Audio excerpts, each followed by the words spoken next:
Hey guys, my name is Ruben Nuts, and in this video, I want to talk to you guys about getting your free money if you qualify for the new stimulus package that was just passed on July 15th.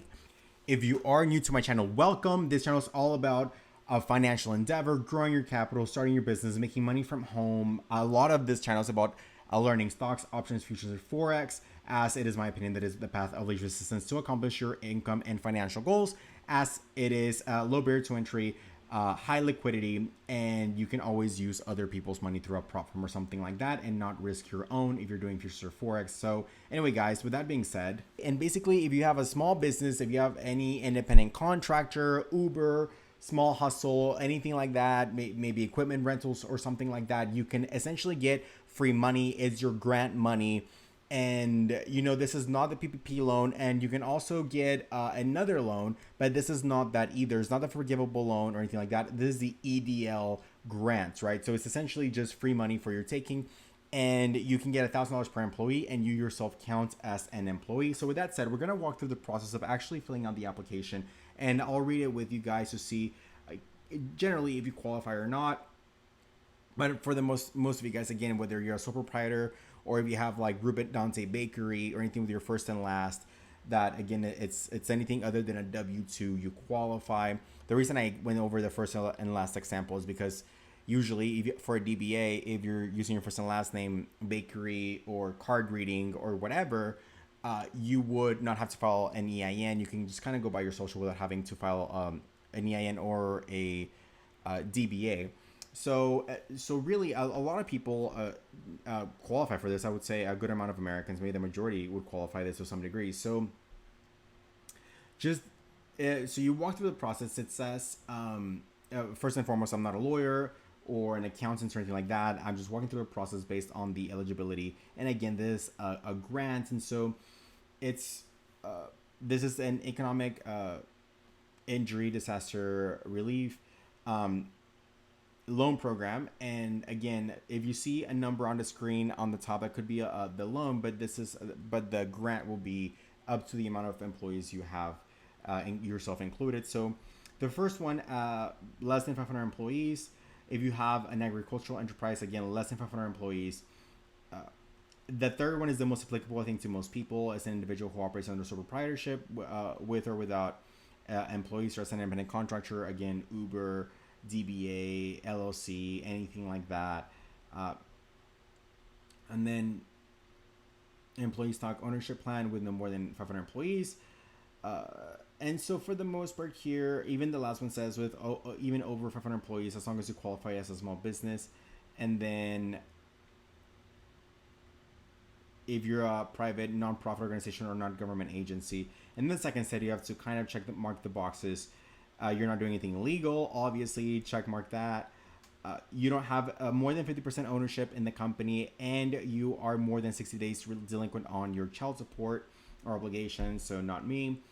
Does not present live performances of sexual nature, so if you're a stripper or just for fans or anything like that, unfortunately, it doesn't literally qualify here. I am not in that category. Applicant does not derive more than 1/3 of their gross annual revenue from legal gambling activities. You're not a lobbyist, and you cannot be a state, local, or municipal government entity. I know for many of you guys that know my channel that may be traders. If you have like a DBA or something like that, or if you're trading as a business LLC, you should qualify for this. So business legal name, I'm gonna do Ruben Dante LLC.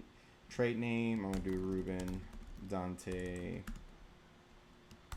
Trading LLC.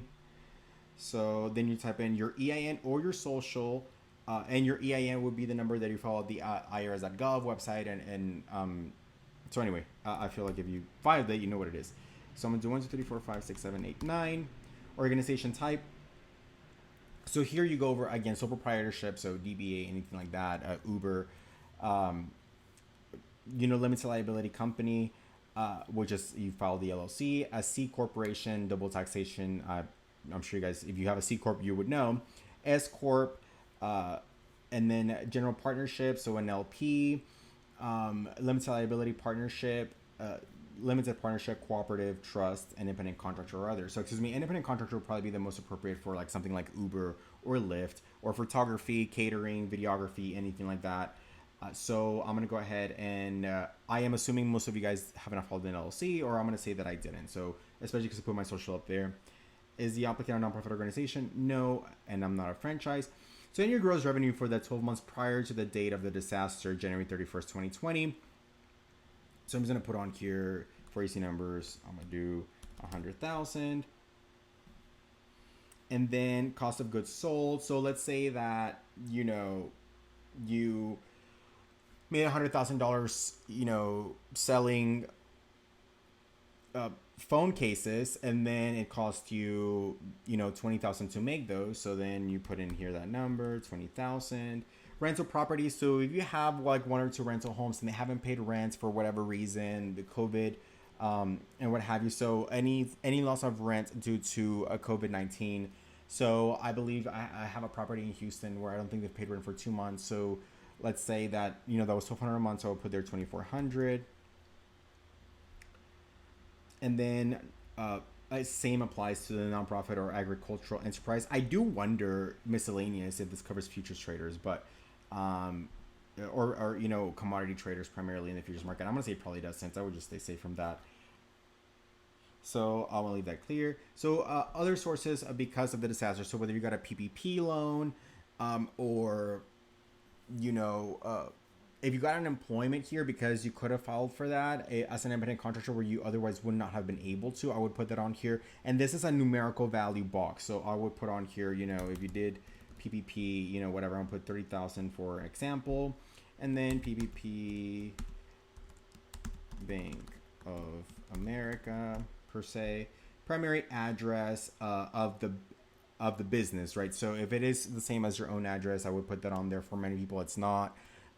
Be mindful. The first time I filled this out, I almost put my personal address, and I forgot that the LLC that I was particularly filing for has actually a different address than my primary residence.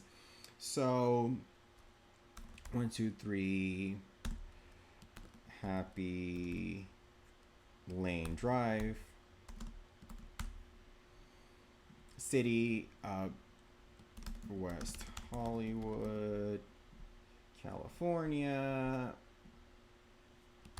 county, so not country, Los Angeles 99069. Business phone number. So if you have a Google Voice or another line or anything like that, so I'm just gonna put on here my Google Voice 1234567 8. Alternative phone number, business fax, business email. So rld@rubendante.com. And then date the business was established. So I'm going to do 12/04/1991. And then I am going to ownership since 12/04/1991. Business activity. And then here you could, I wish I had consulting on here, but you can kind of, there's always miscellaneous. So just for this example, I'm going to put miscellaneous. Detailed equipment rent. See, so equipment rentals on here, dog walker, like, or guard, dog service, what have you. So equipment rental, let's say I've rented out a couple of cameras over the last year. Number of employees, I'm going to put myself. And if you're doing it with your spouse or what have you, again, so I'm just going to put one, and it's $1,000 grant per employee. And so here is your first name. It's actually a very simple application. 1, 2, 3, 4, 5, 6, 7, 8, 9. And then here, owner, man. So if you're an LLC, you might want to put manager, because I believe, at least when I filed the paperwork for my LLC, again, I'm not a lawyer or accountant. It was, I don't think it was an owner. I think it was like different managers. And then, so the titles apply differently for S Corp and LLC, at least when I filed in Texas. So be mindful of that. If you're a sole proprietor or a DBA or something like that, I would just put owner. And then if you're a DBA, you're going to put 100. And then my personal, Ruben Dante at happymail.com. And then my social, 1, 2, 3, 4, 5, 6, 7, 8, 9. my birthday. I'm gonna put today's date, 06 16, what is it, 2020. Place of birth, Houston, U.S. citizen. Yes. Your residential address, if you have the same address as your business, do that. If you have a different address, do that too. 123 Happier Lane Drive. I'm all picky like this is real. Happy Lane Drive. And city,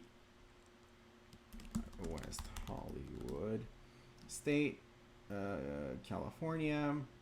And 90069. And that is actually, or 900, that's actually the real zip code.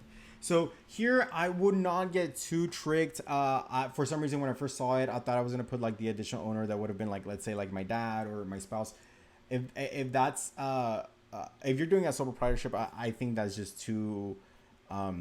Obviously, put it if you file together or something like that. But don't get confused. This is an additional owner, not necessarily an employee. So, and then up here, don't forget to answer this because I constantly do. Is your business owned by a business entity? Which means, let's say like you're a series LLC, like I know Texas has those. If you're an LLC that is within another LLC or a S Corp or a C Corp that owns an LLC, that's not going to be the case for most of you. So just click no. And at that point, you can move forward to the next page.